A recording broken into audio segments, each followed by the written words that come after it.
Télévision Lubumbashi Joa. Un nouveau rayon solaire dans votre maison. 89.3 MHz fréquence radio, 495.25 UHF ou canal 24 fréquence télévision. RTLJ, évolution.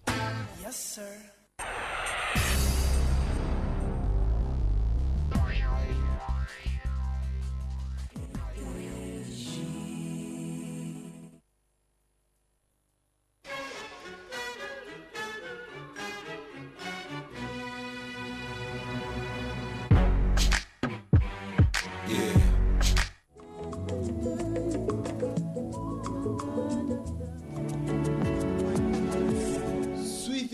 Chaque jeudi à 14h, votre émission Divin Soleil.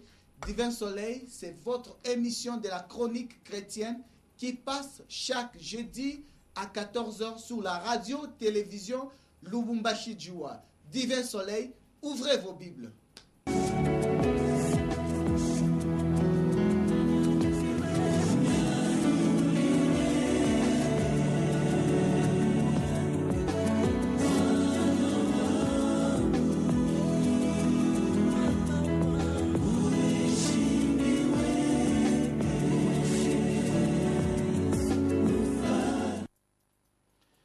Fidèles téléspectateurs, bonjour. Merci de nous renouveler votre confiance sur la radio-télévision Lubumbashi Joa dans cette émission que vous aimez tant, Divin Soleil. Cette émission de la chronique chrétienne qui passe chaque jeudi à 14h. Nous sommes très honorés, fidèles téléspectateurs, parce que vous êtes si nombreux et fidèles à suivre cette émission. Nous, c'est la grande équipe technique de cette émission Divin Soleil. Nous sommes accompagnés par Chris Niembo qui assume la réalisation et à la prise de vue. Nous sommes en train de voir Mireille Kaboja de l'autre côté. Et à la présentation, si c'est votre première fois de nous prendre diffusion en cours, je m'appelle Jacques Kabengele, votre humble serviteur de tous les temps, de tous les jours. Pour cet après-midi, fidèles téléspectateurs, nous allons parler de la mission principale d'une église locale. Et c'est ainsi que nous avons choisi pour vous un éminent serviteur de Dieu.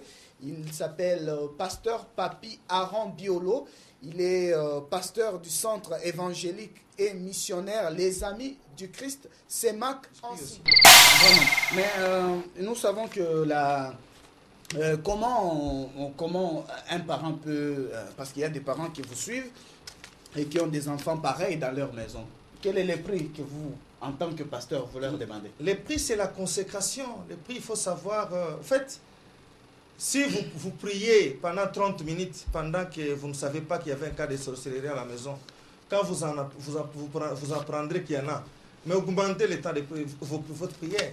Si vous ne vous adonniez pas aux choses de Dieu, quand vous avez un tel cas, comme disent, en fait, comme il est dit dans un adage des médecins, au grand mot, au grand remède. Donc la sorcellerie, ce n'est pas non plus un problème à prendre avec beaucoup de légèreté. Il faut le prendre avec beaucoup de sérieux, s'adonner et chercher la délivrance de votre enfant en allant à l'église, poser les problèmes. Et vous allez... Parce que la délivrance, ça fait partie des cadeaux que le Seigneur Jésus nous a fait par ses serviteurs. On peut avoir la délivrance. Et pour l'avoir, comme je l'ai dit, il y a les prix à payer. On vous dira non, il faut gêner, il faut s'adonner, il y a même des fois, il faut interner l'enfant. On ne peut pas interner l'enfant, on interne. Moi, je pense que je vais interner l'enfant et ses parents. Je pense que ça sera plus facile pour nous et ça nous permettra aussi d'amener les parents à comprendre que la sorcellerie dont l'enfant est victime, c'est comme une maladie qui pourra partir. Mais l'enfant a besoin d'un amour, il a besoin d'un encadrement parce que Jésus nous a dit que même nos ennemis, il ne faut pas leur priver du pain. S'il en a besoin, il faut lui donner. S'il a besoin de l'eau, il faut lui donner. Et c'est comme ça qu'on traite avec l'ennemi, bibliquement parlant. Mais comment interner les personnes qui sont possédées? Parce que dans la Bible, on a vu nulle part où Jésus a interné quelqu'un qui était possédé et recevoir des traitements de prière comme vous le faites matin, midi, soir. Une cure de prière, pasteur. Dans la Bible, ce n'est pas prévu, mais on n'a même pas vu Jésus le faire. Bon, de toutes les manières, on a vu Jésus prier pour quelqu'un 2 fois. Il lui impose la main, la personne voit flou. Et après, il lui impose encore la main, la personne voit clair. Mais pour vous, il faut maintenant interner. Ça fait partie des stratégies. En fait, Jésus a fait la délivrance. Les apôtres l'ont fait. Mais la pratique, c'est autre chose. Frère, il faut être sur le terrain pour comprendre certaines réalités. Nous pensions que quand vous dites c'est mon nom de Jésus sort et c'est pas la personne est délivrée. Mais la défense, c'est tout un processus. C'est tout un processus et il y a même des défenses qui peuvent vous prendre des mois. Ça dépend de la manière dont la personne était ancrée dans le satanisme, était ancrée dans la sorcellerie. Donc, c'est comme pour déraciner, je dirais, je sais pas comment on appelle ça, les lenga-lenga, c'est avec la main qu'on peut le faire. Mais pour déraciner, manguer, ça ne sera pas... Ce n'est pas le jour, c'est pas le même jour qu'on va le faire. Des fois, on peut même commencer à utiliser d'autres engins. Mais tandis qu'avec la main, on peut déraciner, je sais pas moi, lenga-lenga ou quoi. Mais si c'est un manguier, il faut creuser, il faut arriver jusqu'à la racine principale et essayer de couper. On peut même commencer à utiliser la tronçonneuse. Des fois, je sais pas moi, utiliser un filet, les gens qui sont à gauche, utiliser un véhicule qui peut tirer cet arbre-là. Donc, la théorie, c'est autre chose. Les gens qui sont dans les ministères de la délivrance, qui font ce travail, ils savent que c'est un grand travail qui nécessite du temps. La délivrance, c'est... Vous pouvez commencer à prier pour quelqu'un de 6h à 18h, la même personne. Et vous trouvez tout état d'esprit qui commence à sortir. Ça peut prendre des mois, comme je l'ai dit. Donc, ça dépend de la manière dont la personne est enracinée dans le mal. Et ça dépend aussi de la manière dont le Seigneur va conduire les choses. Il y a aussi des gens qui, le même jour, par une simple prophétie, la personne est délivrée. Vous pouvez peut-être, quelqu'un peut avoir des problèmes, entre guillemets, de conception. Du haut de la chair, un prédicateur poussé par l'Esprit de Dieu dit non, ici à l'église, il y a une femme qui a un problème de conception. Et il est là, il se met debout, dit Dieu te délivre. La personne ne bouge pas, il ne tombe pas, il va à la maison. 2, 3, 4, 5, 6 jours après, quelques mois, on constate que la femme est grosse. Donc Dieu est libre dans sa manière de faire, mais la délivrance, comme je dis, ça demande du temps et il y a un prix à payer. Mais aujourd'hui, pasteur Papi, vous êtes dans le ministère et il y a des gens qui vous suivent. Est-ce que vous croyez au ministère de la femme?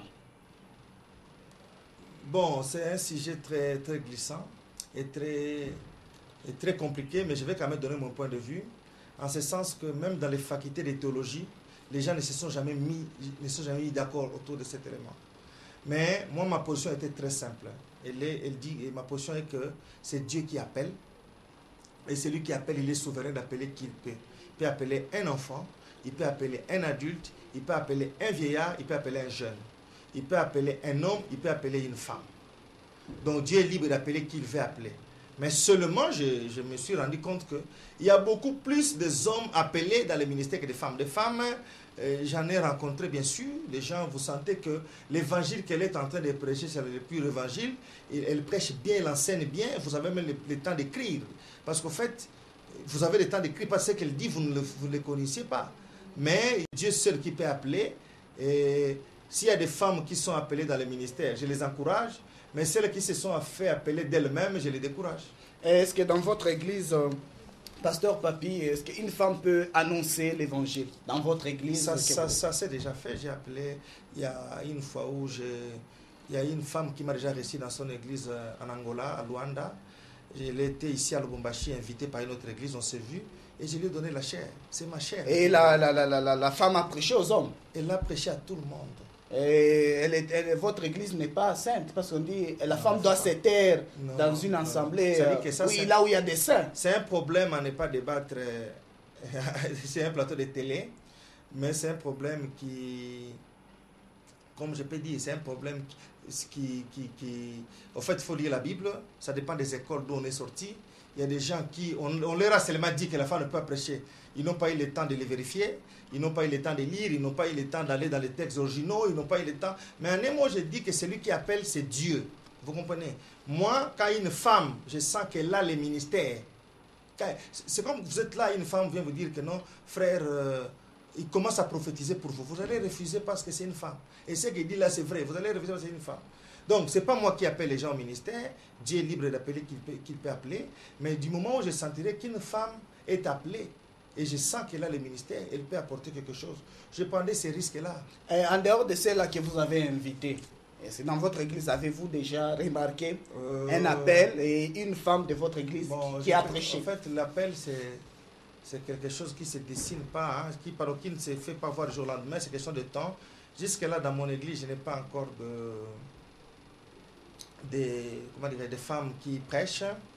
Mais je crois qu'il y en aura. S'il y en a qui Dieu a appelé, nous ne sommes pas là pour les étouffer. Oui, faites-nous signe, pasteur Papi, quand une femme de votre église interviendra un jour à la chaire. Je vais vous poser une question. Nous viendrons prendre les images. Il y a des églises où les femmes ne prêchent pas. Vous comprenez? Mais quand il y a des réunions de mamans, les femmes prêchent. Et dans ces réunions de mamans, là, il y a aussi des frères qui sont là. Comme celui qui installe la sonorisation, ce n'est pas un frère. Comme celui qui, celui qui a fait la sonorisation, ce n'est pas un frère. C'est un frère, il est là, il a écouté. Est-ce qu'il est mort tout juste après? Donc le problème n'est pas là. Comme je dis, je fouille un peu les débats. C'est très glissant. Mais pourquoi fuir? Vous avez la Bible sur vous. Et d'ailleurs, j'ai remarqué que ce n'est pas la Bible, c'est un iPad. Je peux voir, pasteur. C'est vraiment un iPad. Je suis en train de voir, mais la Bible nous dit que ces livres ne s'éloignent pas.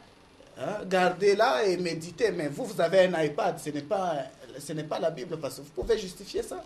Non, dans mon iPad, il y a la Bible, il y a même beaucoup de versions de Bible. Donc, c'est comme maintenant les livres. Les livres, il ne faut pas toujours promener avec un bouquin. On peut avoir des livres sur iPad, il y a des livres sur les nets qu'on peut acheter, télécharger, commencer à lire. Donc, bon, en fait, les choses évoluent. La technologie, comme il y en a beaucoup qui les satanisent pour dire que non, le pouvoir de la technologie, c'est l'œuvre du diable. Mais nous aussi, sur le plan évangélique, nous en profitons. Parce que je peux avoir mes Bibles, mes notes dans mon iPad au lieu de me promener avec tout un sac. J'ai tout ici et ça me permet d'être un peu libre de mouvement.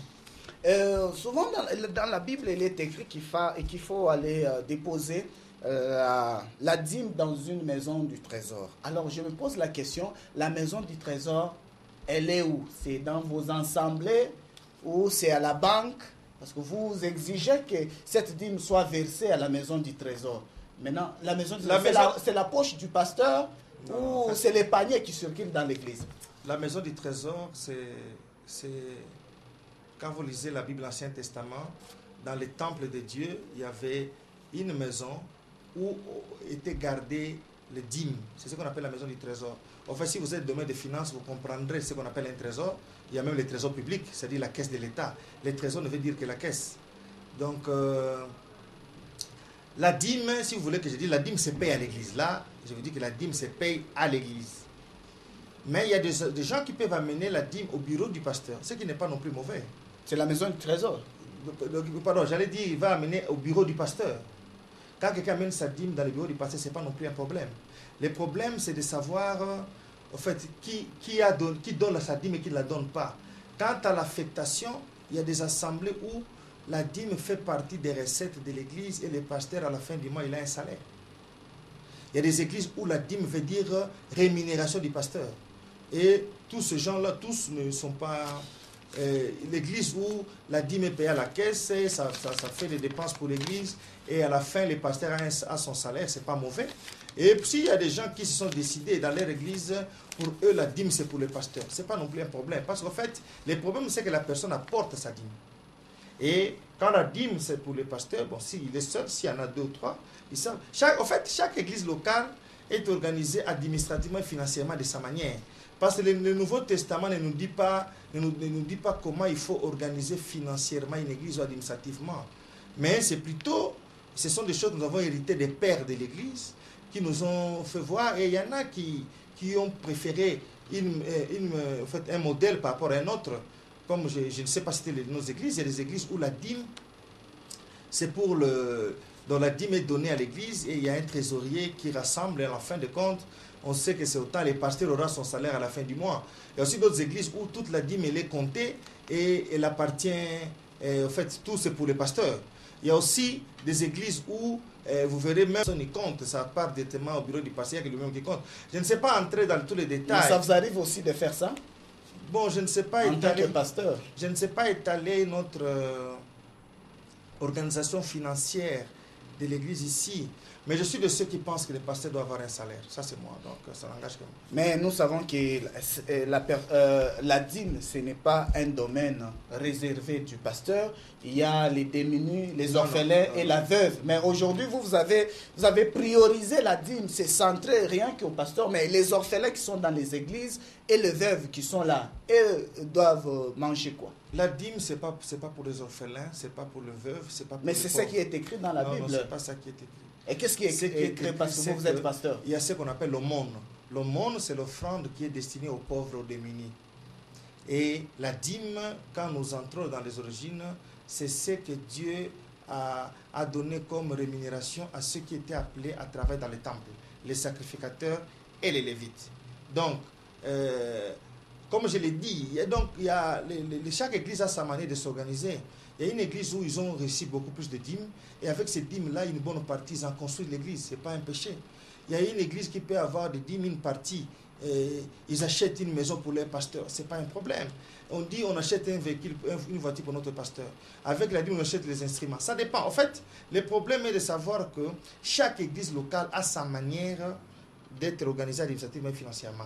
Mais ce qui est vrai, c'est que dans l'Ancien Testament, la dîme était c'était la rémunération des sacrificateurs et des lévites, parce qu'ils étaient les seuls parmi les peuples d'Israël à travailler pour Dieu sans pour autant faire autre ouvrage, autre chose.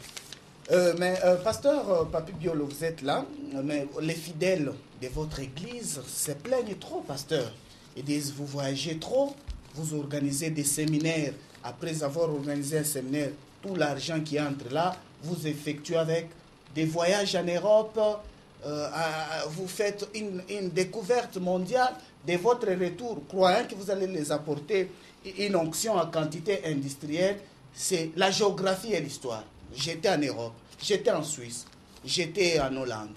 C'est comme ça que vous faites dans votre église, pasteur Papi Bio. Est-ce que voyager, c'est un problème? Je ne pense pas. Parce que tout le monde est libre de voyager et ça fait partie d'ailleurs des droits universels des droits de l'homme. Donc, si un pasteur voyage, il faut savoir il voyage pour aller faire quoi? Il y en a qui voyagent pour aller apporter l'évangile. Il y en a qui voyagent pour aller prêcher. Il y en a qui voyagent pour aller se reposer aussi. Tout ça, on ne peut pas priver un pasteur d'avoir ses vacances. C'est au Congo où les gens n'aiment pas les congés, n'aiment pas se reposer. C'est pas parce que vous n'avez jamais été pasteur. C'est pourquoi des fois vous nous traitez de loin. C'est un travail très stressant, très dur, très difficile. Mais c'est pourquoi vous êtes là sur ce plateau. Voilà pourquoi des fois il faut que les pasteurs se reposent. Il y a des gens peut-être se disent qu'à Lubumbashi, je ne sais pas me reposer. Tout simplement pour la simple raison qu'il y a des gens qui viendront trop de perdre ici, je vais aller me reposer à Kabondo Dianda. Vous allez lui refuser ça. Quelqu'un d'autre va aller, non, je vais aller me reposer en Afrique du Sud. Quelqu'un dit, non, je vais aller au Singapour. Ça dépend des moyens et ça dépend des capacités de chaque église, de chaque ministre de Dieu. Parce qu'il y a des églises qui sont capables de payer des vacances à leurs pasteurs. Vous n'allez pas leur refuser ça. Servir Dieu aussi, c'est un noble travail. C'est un travail très noble. Donc si une église est capable d'offrir à son pasteur, à leur pasteur, j'allais dire, une aisance, on ne va pas leur refuser ça. Mais aller prendre l'argent, aller prêcher, ce n'est pas un problème. Ou carrément, on explique, non, je vais me reposer. On vous paye les billets, on vous trouve le visa. Et c'est ainsi que vous organisez des séminaires à l'église pour, avec les appels de fonds, cet argent facilite de voyager, pasteur. Pourquoi ne pas faire autre chose? Je voulais d'abord vous dire que l'appel des fonds, il est biblique. Si nous avions le temps, j'allais ouvrir la Bible pour voir comment des gens qui nous ont précédés dans cette voie de Dieu ont fait des appels de fonds. Mais comme je l'ai dit, c'est la destination qui peut peut-être poser problème. On ne peut pas priver nos membres qui croient que quand un prédicateur prêche et qu'il leur dit « Donnez, Dieu vous bénira ». Et il prend ces risques-là, il donne, Dieu le bénit. On ne peut pas les leur interdire. Donc, il y en a qui sont contre, ils trouvent que les pasteurs s'enrichissent, c'est trop, tout ça. Mais une question que je vous pose aussi, c'est vous êtes déjà passé dans nos églises pour savoir qu'est-ce qui entre comme dîme, comme offrande. Venez des fois, un jour, mes fils, venez faire un stage. Je ne sais pas dans quel domaine où on peut même dire aux gens qui font les sciences commerciales et financières, faites aussi des stages dans les églises. Venez, on va vous dire comment nous sommes organisés financièrement. Ça peut être aussi un bon sujet pour le travail de certifié de fin d'études, de fin de cycle. Donc, on n'organise pas des séminaires pour gagner l'argent, mais on organise des séminaires afin que le peuple soit édifié par la parole qui sera apportée. Et si celui qui prêche trouve que poussé par le Saint-Esprit, il peut amener aux gens qui écoutent l'évangile à faire des gestes de foi, notamment à porter les enfants, et que ces gens-là le font. En fait, la foi, c'est un risque que les gens prennent. Et avec ces risques-là, on a vu dans la Bible David dire aux gens qu'on construit le temple, moi je donne ceci et cela, qui d'autre veut le faire? Toute l'assemblée d'Israël s'était levée, il a donné l'argent. Donc, on ne fait pas des séminaires pour l'argent, ça non, mais ça peut être aussi un objectif. En ce sens que l'église est en train d'être construite, et on s'est dit que nous allons tenir un séminaire, les gens vont venir. Là, c'est votre concertation avec les orateurs. Vous les donnez des pistes de solutions, vous allez prophétiser sur tel, comme ça, on aura de l'argent. Ça, c'est de l'escroquerie, non? Mais c'est ce que vous faites dans les églises. Cite-moi les noms d'une église. Beaucoup de gens ne viennent plus dans les assemblées parce qu'ils se sentent dépouillés. C'est vous qui le dites. C'est vous qui le dites, moi je ne sais pas. Si les gens viennent, c'est parce qu'ils sont habitués à venir à l'église. Non, si les gens viennent, c'est parce qu'ils aiment Dieu. Ils aiment Dieu. Mais ils se plaignent, c'est ainsi qu'ils m'ont demandé de vous poser cette question. S'ils se plaignent, ils sentent des... Au fait, quand on dit qu'on va donner, celui qui n'en a pas, n'en donne pas. On ne force personne. Mais celui qui en a, qui ne veut pas donner non plus, il aura des problèmes avec Dieu aussi. Parce que Dieu vous bénit, Dieu vous donne. Pourquoi pas aussi donner à l'église pour que l'église, à son tour, puisse aussi faire face à ses besoins. Parce que l'église a des besoins énormes. Mais c'est ainsi que vous avez instauré l'apartheid dans les églises. La discrimination dans des offrandes. Il y a ceux-là qui donnent des 100, les gens se tiennent. Maintenant, pour nous qui avons des 10 francs, on n'est pas cité dans vos prédications. C'est lui qui appelle les gens à donner les 10, les 20, les 100. Est-ce qu'il ne dit pas non plus à celui qui a 1000 francs, 500 francs, 200 francs d'amener? Rare de citer.